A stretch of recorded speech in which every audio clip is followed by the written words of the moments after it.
Hello বন্ধুরা, এই যে চলে এসেছি। আমার ভাগ্নি বিয়ে করেছে, জামাই ষষ্ঠীর মারা খাওয়াইনি, সেই জন্য আমরা আজকে একটু ওকে জামাই ষষ্ঠীর আয়োজন করেছি। এই যে ভাজা হচ্ছে, 5 রকম ভাজা হবে। ভাজাগুলো হবে থেকে স্পেশাল মাটন তো হতেই হবে, মাটন হবে, স্যালাড কাটবো, স্যালাড হবে, কাটা ভাত হচ্ছে, ভাত হবে, আর হবে হচ্ছে টমেটোমের চাটনি। প্রথম বছর জামাই ষষ্ঠী দিতে তো হবেই, যেহেতু আমি একটু অসুস্থ ছিলাম বন্ধুরা, ওই জন্য তোমাদেরকেও ভিডিও দিতে পারিনি, আর আমি নিজেও কিছু করতে পারছিলাম না। তো আবার চলে এসেছি, রান্নাবান্না কতদূর হয় তোমাদের জানাচ্ছি। বন্ধুরা, তোমরা যেরকমটা দেখেছিলে, এই যে এখন মাছ ভাজা হচ্ছে, মাছের মাথা দিয়ে ডাল হবে। মাছের মাথাটা ভাজা হয়ে গেছে, মাটনের আলুটাও ভাজা হয়ে গেছে। এই যে কাতলা মাছ।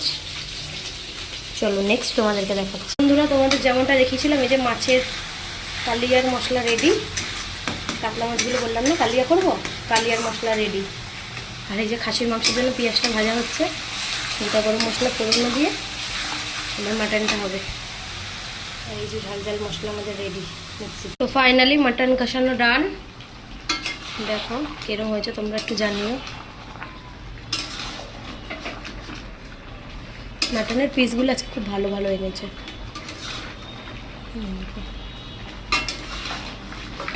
এদিকে ডাল সেদ্ধ হচ্ছে, কিন্তু বলেছিলাম না মাছের মাথা দিয়ে ডাল করবো, এই যে ডালটা সেদ্ধ হচ্ছে। তো বন্ধুরা, তোমরা যেরকমটা দেখেছিলে, ওরা এসেছিলো খাওয়া দাওয়া করে খুব ভালোভাবে। তোমাদেরকে দেখাতে পারিনি, আমি এখানে একটা ফটো অ্যাড করে দিচ্ছি, তোমরা দেখে দিয়েছি, তোমরা দেখে নিও। এইভাবে ওদেরকে গুছিয়ে খেতে দিয়েছি, ওরা এখন বাড়িও চলে গেছে। আমি ফ্রেশ হয়ে বাসন টাসন ধুয়ে পরিষ্কার করে এখন এই যে দুধ কর্নফ্লেক্স নিয়ে মেখে খাওয়াতে বসেছি, খাই একটু বাপের বাড়ি যাবো। তো কেমন লাগলো ব্লগটা সবাই জানিও। Thank you, bye. তুমি কিছু বলো মামা?